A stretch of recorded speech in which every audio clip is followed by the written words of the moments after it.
Hello, and welcome to the Project Creation and Collaboration video module. This is part of the 7 Bridges onboarding lesson for Biodata Catalyst powered by 7 Bridges. While watching this video, please keep in mind 2 key concepts. The first is that projects are the main organizational unit of the platform, and you can think of them as containers for your files, applications, and your analysis tasks. Second key concept is that project membership enables distributed teams of scientists to collaborate securely and in a role-based manner. At the end of this video, you should be able to do the following: create a new project on either Google or AWS cloud platforms, keep data private and secure, add new project members to work collaboratively, apply different permission levels to each team member to match their roles, and understand when to use an open data project versus a controlled data project. In the platform demonstration, we will do the following: create a project and select the cloud environment, add a project team member and adjust their permission levels to set their role, add a project description and project tags for better organization, adjust project settings of an existing project. I'm already logged on to Biodata Catalyst powered by 7 Bridges, and it's the next tab. And as you know, this is the platform dashboard. To make a project, we can simply click on the Create a Project button near the bottom left of the screen. Another way to do this is click on the Project drop-down menu and click Create a Project. This brings up the project creation window. And we need to fill this out to be able to create a project. Let me highlight some things here. We give a project name. So in this case, I'll just call this demo project, which makes a unique URL for us, which we can bookmark. And if we have access to the project, we can sign in and see inside the project.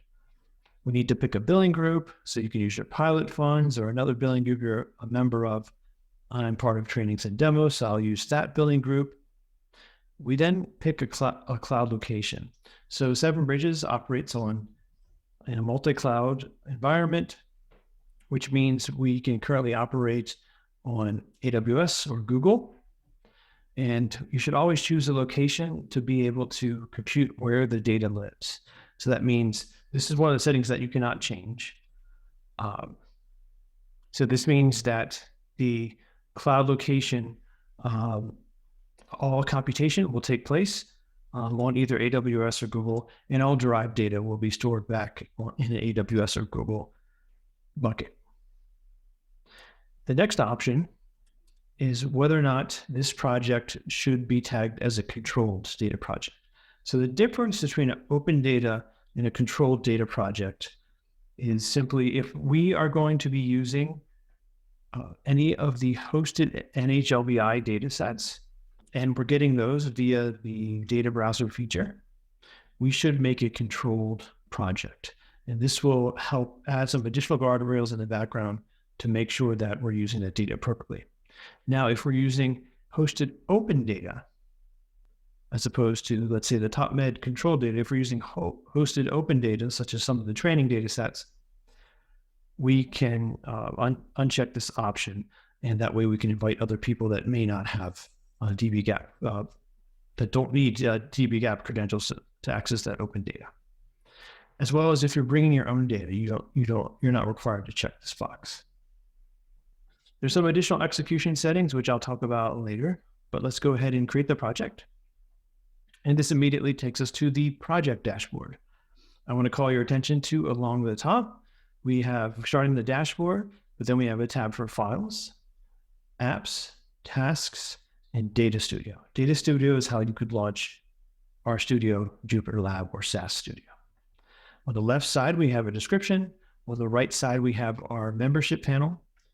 And on the bottom right, we have our most recent analysis, either run as a task or Data Studio.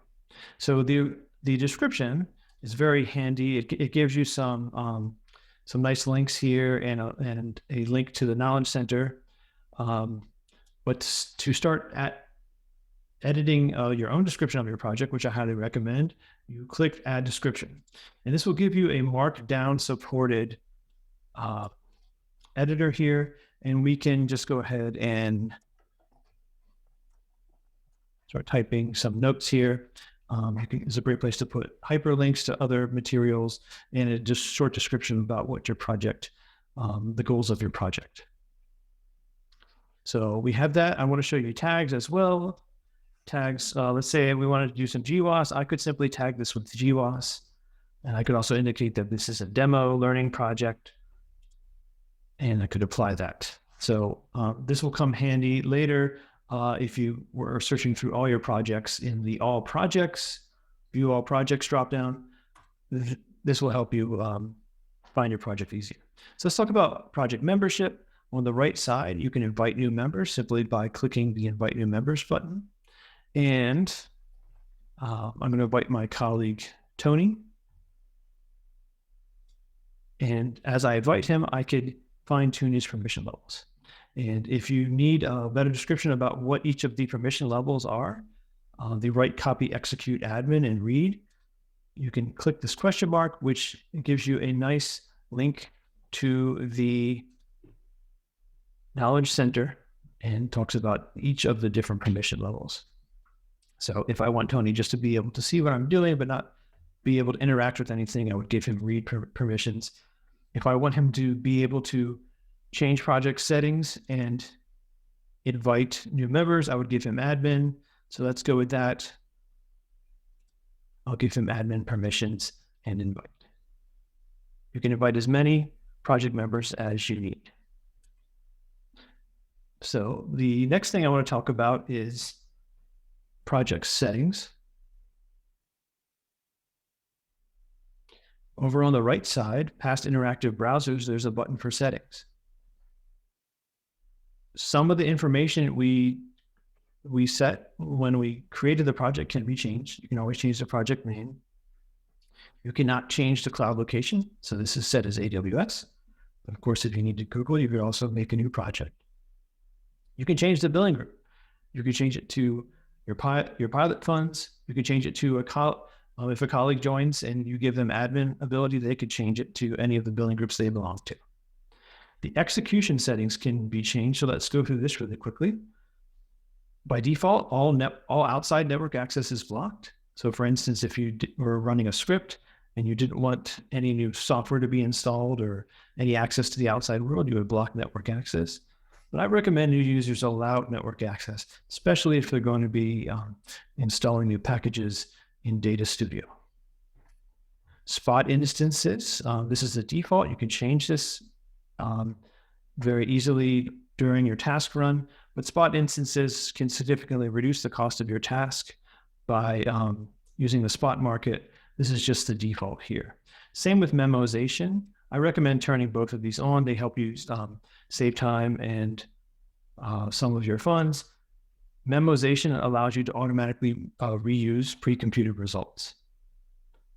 You can also determine the amount of time the pre-computed results will be saved. And so that is it. That's the project settings. So back in our dashboard, if you do want to see all your projects, click on View All Projects in the Projects dropdown. And this will give you a list of all your projects, as well as any other project you're invited to. I can also look at all my GWAS projects here, and I can see the demo projects which I created. You can also do some things like delete your projects or change notification settings as well. Please be careful with deleting a project because that cannot be reversed. Okay, so I'm going to go back to our slide deck.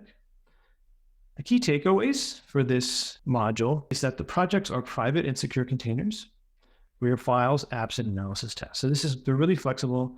You can use projects to store different types of data. You can have a project for each of the different stages of your analysis or different collaborations you may be doing. You can add new project members, specify their permissions on a role-based manner. So you give users read only or write and execute, or you can have co-admins as well. And finally, during project creation, you can specify the cloud location, AWS or Google, so you can always compute where the data lives.